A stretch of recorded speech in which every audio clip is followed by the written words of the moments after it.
नमस्कार, जनमुद्दा में आपका स्वागत है। मैं हूं देवेंद्र कुशवाहा। आज जनमुद्दे में हम बात करेंगे सरगुजा के सूखे पड़े डैम की, जिसे बनाया गया खेतों की सिंचाई के लिए, लेकिन आज यह खुद सूखा पड़ा है। इतना ही नहीं, इस डैम के निर्माण के लिए जिन किसानों ने अपनी जमीन दी, उन्हें आज तक मुआवजा नहीं मिला। क्यों, यही जानने का प्रयास करेंगे आज के इस कार्यक्रम में। तो आइए शुरू करते हैं जनमुद्दा।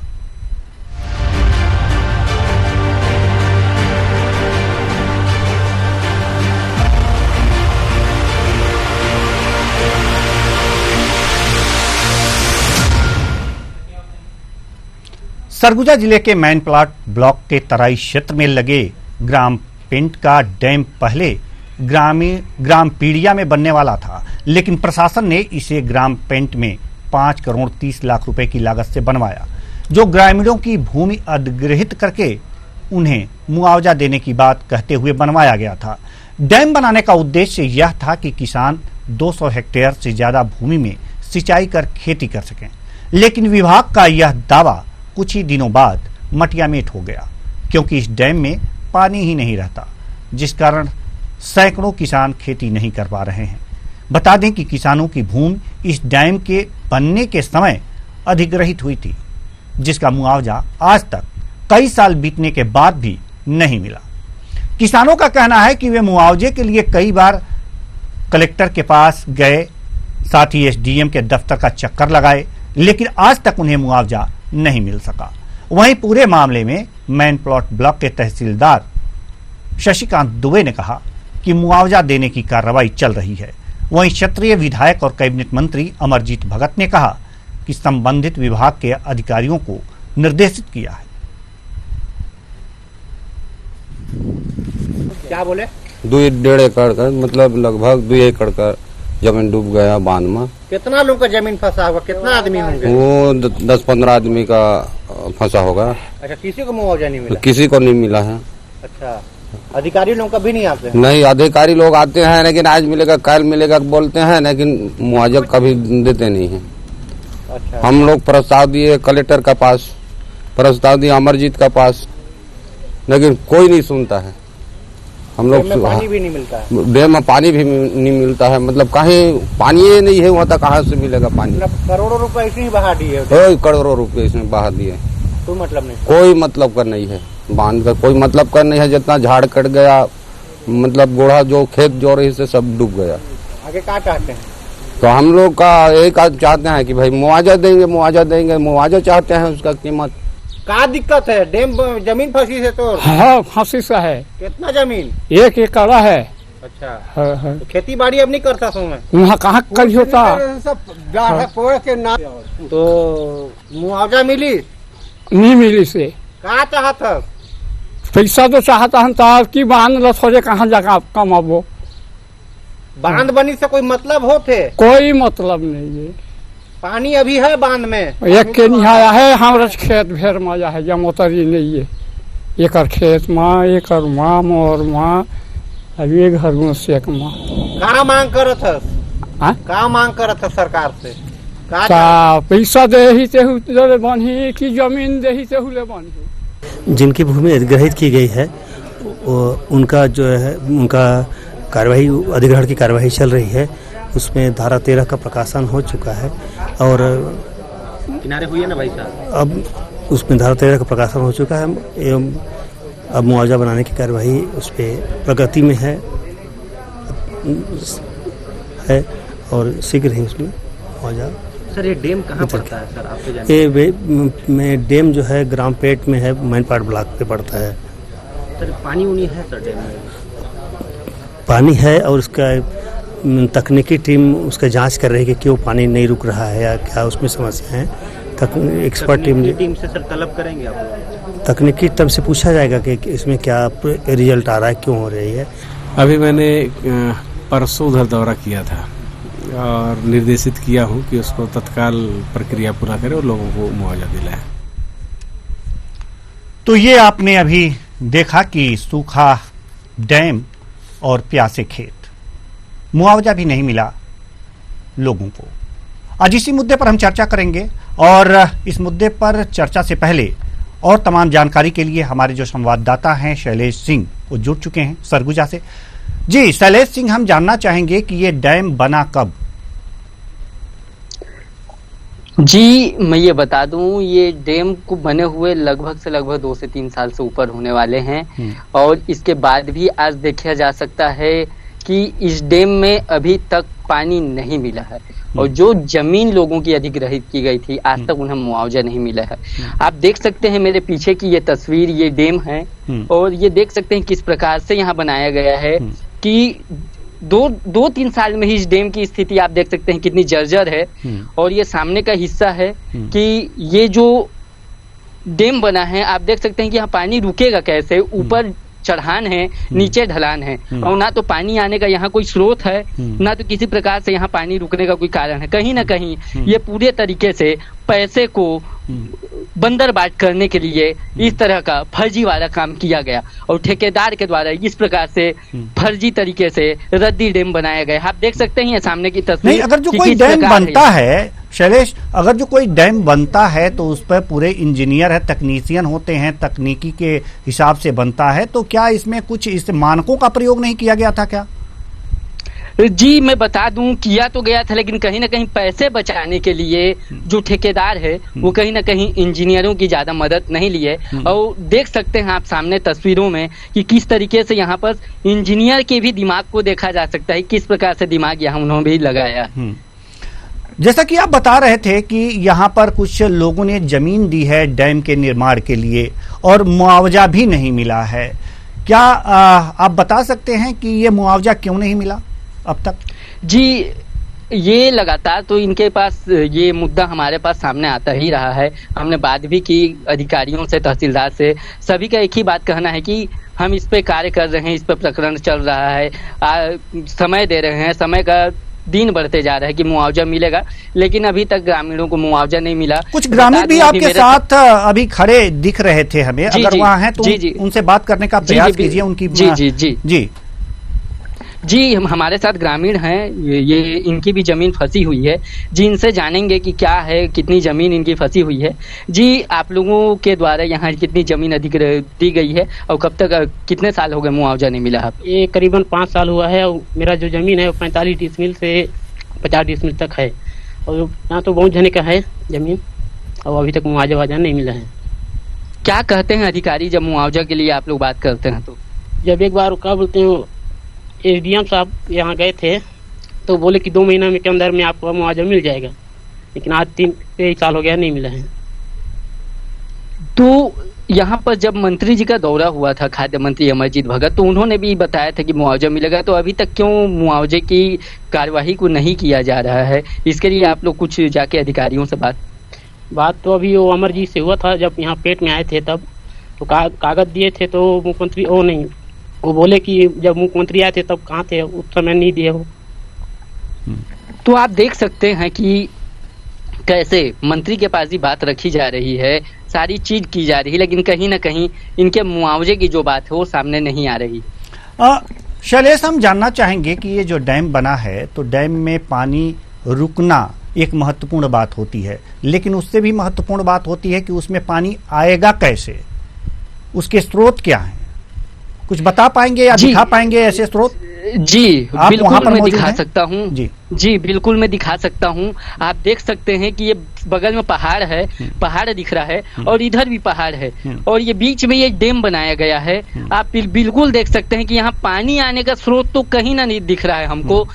बगल में एक छोटा सा जो बरसात में जो पानी आता है उसी पानी के संग्रहण के हिसाब से इस डैम को बनाया गया है, लेकिन कहीं ना कहीं देखा जाए एक तकनीकी विभाग से तो पहाड़ का पानी बरसात में उतना नहीं आता है कि जिसमें डैम का पानी ठहर सके। यहाँ पानी का स्रोत तो हमें कहीं दिखाई नहीं दे रहा है। तो क्या ये बात इंजीनियरों को पता नहीं थी? जी बिल्कुल इंजीनियरों को पता थी, कहीं ना कहीं इसमें ये बंदरबाट हुआ है, इसमें कहीं ना कहीं इंजीनियरों की मिली भगत है, ठेकेदार की मिली भगत है, प्रशासन की मिली भगत हो सकती है इसमें। जी अच्छी बात है, अगर जो इस तरह की बातें हैं तो इस पर इसकी जांच होनी चाहिए, इसके तह में जाना चाहिए, लेकिन जो सबसे बड़ी बात है कि जिन किसानों ने अपनी जमीन दे रखी है इस डैम को निर्माण के लिए उनको मुआवजा भी मिलना चाहिए।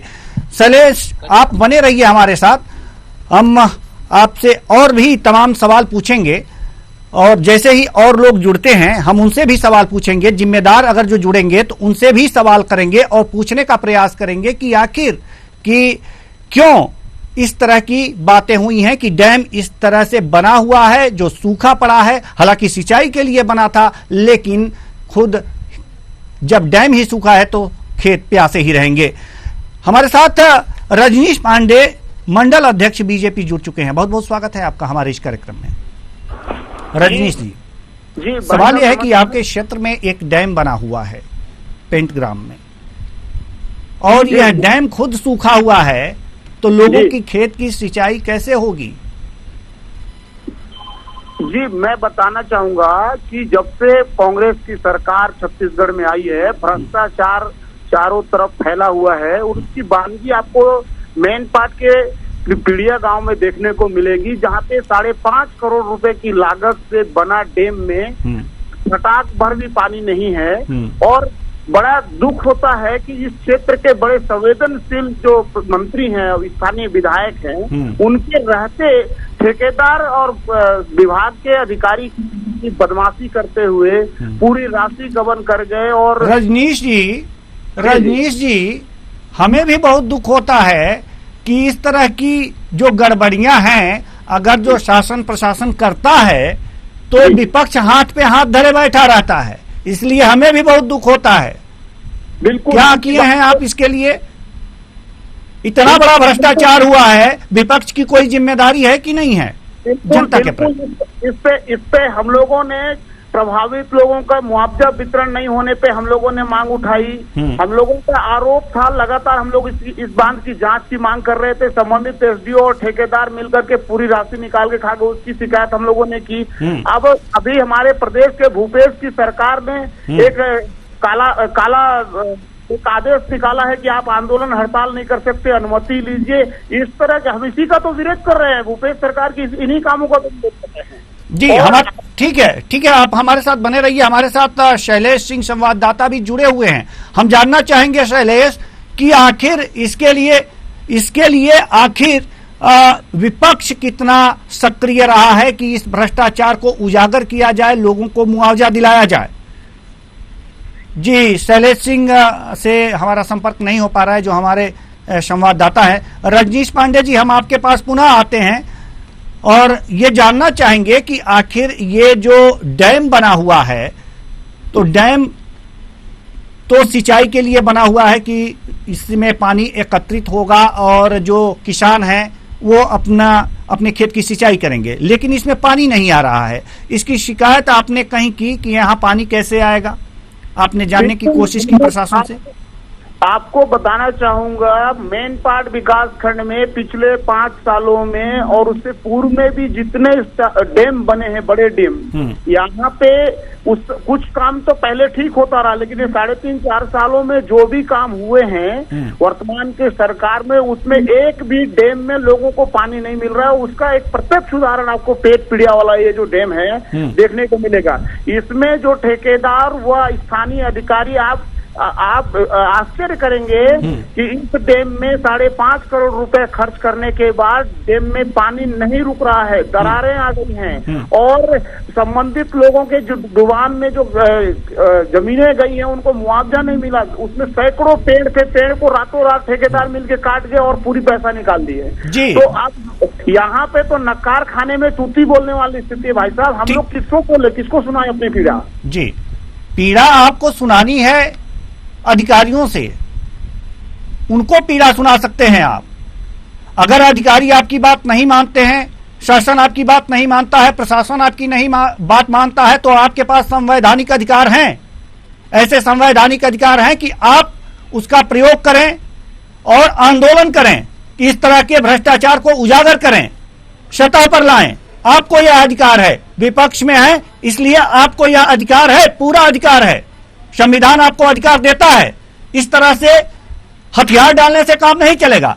हमारे साथ हमारे संवाददाता शैलेश सिंह जुड़ चुके हैं। जी शैलेश जी, हम आपसे जानना चाहेंगे कि आखिर शासन प्रशासन मान लेते हैं कि उनकी मिली भगत है और मिल करके बंदरबाट हो रही है, लेकिन विपक्ष को भी क्या कुछ खिलाया जा रहा है क्या, कि वो भी हाथ पे हाथ धरे बैठा है?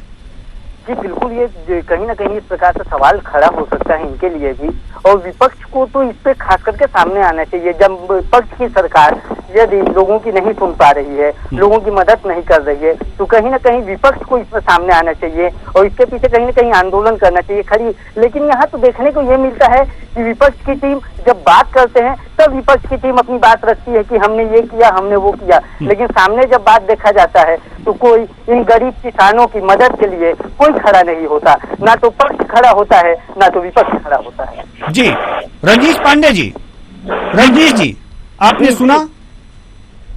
मैं शैलेश जी की बातों से इत्तेफाक नहीं रखता। मेरा ये कहना है कि हम लोगों की सक्रियता से ही ये बात मीडिया तक पहुंची है। जब हमको लगने लगा कि अब प्रशासन बात, सर अगर कोई बात मजबूती से उठाई जाती है तो दिखती है, लोगों के जहन में जाती है, मीडिया उसे उसके बाद उठाता है। बिल्कुल बिल्कुल जी, बिल्कुल, लेकिन सर अगर जो मीडिया को ये मीडिया से यह बात आ रही है कि विपक्ष भी उसी तरह से ठंडा पड़ा है, तो कहीं न कहीं विपक्ष में भी कमी है, इस बात को आपको मानना चाहिए।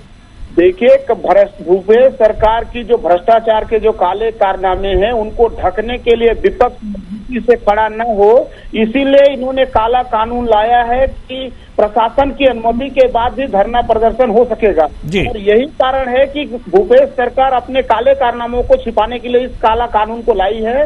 और पीड़िया नहीं, अगर ये बातें हैं रजनीश जी, अगर ये बातें हैं तो आप अनुमति लीजिए प्रशासन से। अगर अनुमति नहीं देता है तो जिस दिन वो अनुमति देता है उस दिन धरना प्रदर्शन कीजिए। अगर जो अनुमति नहीं देता है तो उसके लिए भी आपके पास अधिकार है कि अनुमति नहीं देने के एवज में आप भूख हड़ताल पे बैठ जाइए। अनुमति क्यों नहीं मिलेगी? बिल्कुल आपका, अगर आपकी सोच के लोग आंदोलन, अगर आपकी सोच के लोग होते तो देश आजाद ही नहीं होता। भाई साहब, ये कांग्रेस की पार्टी लोकतंत्र की दुहाई देने वाली पार्टी जो है, छत्तीसगढ़ में अपने काले कारनामों को छिपाने के लिए काला अध्यादेश लाई है। और मैं आपको बता देना चाहूंगा, हम लोगों ने 4 आवेदन एसडीएम कार्यालय और कलेक्टर कार्यालय में प्रेषित किया गया है इनके काले कारनामों को उजागर करने के लिए, धरना प्रदर्शन करने के लिए। पिछले 2 महीने से अनुमति नहीं दी गई है। और यही कारण है कि प्रदेश हमारा तो एक आवेदन और दीजिए कि अगर हमें अनुमति नहीं दी जाती इतने दिनों के अंदर, 1 महीने के अंदर, तो हम अनुमति के लिए आपके कार्यालय के बाहर धरना देंगे। बिल्कुल, आप ये नहीं कर सकते, ये कीजिए। बिल्कुल आपकी बातों से बिल्कुल सहमत है और आने वाले समय पे हम पुरजोर इसका विरोध करेंगे। और मैं आपको बताना चाहूंगा, ये पेट पीड़िया वाला जो तालाब बांध बना है, इसके अलावा भी एक करमाहा में बांध बन रहा है, उसमें 20 mm गिट्टी के जगह में 40 mm बड़े बड़े बोल्डर डाल के एनिकेट बियर का निर्माण किया जा रहा है। मछली पॉइंट में 2 डाइवर्सन बने हैं, वहां पे भी लोगों को पानी नहीं मिल रहा है, सूखी नहर पड़ी है। उड़ूम केला का एक डाइवर्सन इनका बना था, वो भी अभी तक 3 किलोमीटर के डाइवर्सन में 1 बूंद किसानों को पानी नहीं मिला, ना मुआवजा भी नहीं मिला। उड़ूम केला में बना था डैम। और मैं आपको बताना चाहूँ, इसी पे पेट पीड़िया का एक सड़क आया हुआ है मेन पार्ट तक, उसमें फॉरेस्ट विभाग को 1 करोड़ 39 लाख रुपए मिले, तो उसमें सड़क बनी ही नहीं। पूरी राशि वन विभाग ने गबन कर, इतनी समस्याएं आप जानते हैं, इतनी समस्याएं हैं और जानते हैं, लेकिन फिर भी कहीं विपक्ष नजर नहीं आ रहा। और एक बात बता दें आपसे, अगर विपक्ष समस्याओं पे नजर नहीं आता तो चुनाव में रिजल्ट के बाद भी नजर नहीं आता। ये बात आपको भली बात जान लेनी चाहिए। बिल्कुल आप बीजेपी से हैं और बीजेपी एक बहुत ही अनुशासित पार्टी मानी जाती है। जी हमारे साथ शशिकांत दुबे तहसीलदार महोदय जुड़ चुके हैं। बहुत बहुत स्वागत है आपका हमारे इस कार्यक्रम में शशिकांत जी। शशिकांत जी, आप तक मेरी आवाज पहुंच रही है? शशिकांत जी, आप तक मेरी आवाज पहुंच रही है? शशिकांत जी का फोन, शशिकांत जी तक मेरी आवाज नहीं पहुंच पा रही है, जो तहसीलदार थे, और इनसे तो जवाब लेना बनता था। और एक बार और जोड़ने का हम प्रयास करेंगे। हालांकि अधिकारी ऐसे मामलों पर जुड़ते नहीं हैं जल्दी, क्योंकि जवाब देना पड़ता है। और भ्रष्टाचार का जो ये तह है, इससे खुलने का भय रहता है। और इसीलिए बार बार अधिकारी क्या करते हैं कि मामले को टालने का प्रयास करते हैं, जवाबदेही से बचते हैं। और आज यहां कहीं ना कहीं शशिकांत दुबे जी के रूप में थोड़ा सा देखने को मिल रहा है। हालांकि हमारी टीम इनसे फिर जोड़ने का प्रयास करेगी और कर रही है, और जैसे ही जुड़ते हैं हम जवाब जरूर लेंगे कि आखिर यह डैम कैसे बना, और जब बना तो इसमें पानी क्यों नहीं है, और पानी के स्रोत क्या क्या हैं। तो बड़ी बात यहां पर यह है कि यहां पर शशिकांत दुबे जो तहसीलदार हैं, जो अभी आपने कुछ देर पहले इनकी बाइट सुनी है, और उसमें उन्होंने साफ साफ कहा है कि मुआवजे की बात उन्होंने कही है कि धारा 13 के अंतर्गत प्रकाशन हो चुका है और जल्दी ही मुआवजा बंटेगा। हालांकि उनकी बात जब वो कह रहे थे तो अंदर से कुछ ऐसा प्रतीत हो रहा था कि कहीं ना कहीं कुछ गड़बड़ है। हालांकि फिर जोड़ने का प्रयास किया जा रहा है हमारी टीम द्वारा, और शशिकांत दुबे जी से हम जवाब लेना जरूर चाहेंगे। इस वक्त रजनीश पांडे जी जो मंडल अध्यक्ष हैं बीजेपी से, वो जुड़े हुए हैं हमारे साथ, और हमारे संवाददाता भी जुड़े हुए हैं, शैलेश सिंह संवाददाता। तो पहले हम शैलेश सिंह से जानना चाहेंगे कि तहसीलदार महोदय जो हैं शशिकांत दुबे, इनका क्या रोल है उस डैम में? मैं बता दूं कि ये जो तहसीलदार जी का ये इनके द्वारा मुआवजा की बात तो करी जाती है जी। आपकी आवाज साफ नहीं आ रही है, हमको लग रहा है कि हवा चल रही है, थोड़ा सा ऐसा इस जगह पे खड़े हूं कि आपकी आवाज साफ आ जाए। जी जी जी जी जी, जी आपकी आवाज आ रही है जी, अब बताएं। हाँ जी, मैं बता दूं कि जिस प्रकार से तहसीलदार के द्वारा ये बात कही जा रही है मुआवजे को लेकर के, लेकिन क्या है, जब कोई भी अधिकारी जब किसी प्रकार से किसी भी मुद्दे को, किसी भी मामले को लेकर के उसमें ध्यान देता है तो वो कहीं ना कहीं बहुत जल्दी उसका निपटारा किया जा सकता है। लेकिन कहीं ना कहीं तहसीलदार के ऊपर भी जो अधिकारी हैं, कलेक्टर हो गए, जिला प्रशासन हो गया, एसडीएम हो गया, इनको भी इस चीज की जानकारी होने के बाद भी ये ध्यान नहीं दे रहे हैं, तो तहसीलदार का भी कहीं ना कहीं हाथ बंध रहा है। तो कुल मिला के तहसीलदार महोदय अपने उच्चाधिकारियों से परेशान है कि वो काम नहीं कर पा रहे हैं ढंग से और इनको मुआवजा नहीं बंटवा पा रहे हैं। आपके कहने का तात्पर्य ये है क्या शैलेश? जी नहीं, मेरा कहने का तात्पर्य सिर्फ ये नहीं है। मेरा ये कहना है कि जो अधिकारी लेवल के जितने भी अधिकारी हैं, सबको मिलकर के इस विषय पर ध्यान देना चाहिए। बात सिर्फ तहसीलदार की ही नहीं कहूंगा मैं, बात एसडीएम के भी कहूंगा, जिला प्रशासन के भी कहूंगा कि एक इस विषय पर, यह कोई छोटा विषय नहीं है। लगभग 100 किसानों की यहाँ जिंदगी का सवाल है, उनके खेती किसानी का सवाल है। ये कोई छोटी बात नहीं है। इसको लेकर के जिला प्रशासन, तहसीलदार, एसडीएम तीनों को इस चीज को लेकर के सोचना चाहिए। जी बिल्कुल सोचना चाहिए, और नहीं सोच पा रहे हैं तो वहां पर विपक्ष की जिम्मेदारी बनती है, उसकी भूमिका आम हो जाती है कि इस तरह के लोगों से और इस तरह के शासन प्रशासन को आईना दिखाएं। हमारे साथ ब्लॉक कांग्रेस अध्यक्ष भी यहां पर जुड़ चुके हैं। बहुत बहुत स्वागत है आपका हमारे इस कार्यक्रम में। धन्यवाद जी महोदय, कांग्रेस की सरकार है, डैम बना हुआ है ग्राम पेंट में, वो उस डैम में पानी ही नहीं है। जी डैम में पानी नहीं है जी। अभी तिलक बेहरा जी, अभी आपको पता नहीं था क्या? बहुत अच्छी बात है, बहुत अच्छी बात है सर, बहुत अच्छी बात है। आप बहुत अच्छे जनसेवक हैं ब्लॉक कांग्रेस के। हम ब्लॉक कांग्रेस कमेटी सीतापुर के अध्यक्ष हैं। मेन पार्ट में आता है वो जी आपका पेट, ठीक है। जानकारी वहाँ के ब्लॉक अध्यक्ष दे पाएंगे जी जी। चलो, मेरा दौरा उधर नहीं हो पाता है। ठीक है, बहुत बहुत धन्यवाद आपका कि आपका दौरा वहां पर नहीं हो पाता है, इसलिए आपको इसकी जानकारी नहीं है। 5.5 लाख रुपए का डैम बना है, आपके क्षेत्र की बात है, ब्लॉक की अलग तरह की बात है, लेकिन क्षेत्र की बात है, आपको पता नहीं है। और यहाँ पर 200 हेक्टेयर भूमि जो है वो सिंचित करने के लिए डैम बना था, और आपको पता नहीं है कि वहां मुआवजा मिला कि नहीं। अच्छे से जनसेवा कर रहे हैं आप लोग, बहुत बहुत धन्यवाद आपका। रजनीश पांडे जी, आपका भी बहुत बहुत धन्यवाद। शैलेश सिंह, आपका भी बहुत बहुत धन्यवाद। तो कुल मिलाकर के ये देखा जा रहा है कि जो डैम बना है सिंचाई के लिए, किसानों के लिए, भ्रष्टाचार की भेंट किस तरह से चढ़ा हुआ है, और अधिकारी कर्मचारी किस तरह से अपनी जिम्मेदारियों से पल्ला झाड़ रहे हैं, और साथ ही साथ जनसेवक जिनकी सरकार है वो भी किस तरह से पल्ला झाड़ते हुए नजर आए हैं। फिलहाल जनमुद्दा में आज के लिए बस इतना ही। मुझे दीजिए इजाजत। नमस्कार।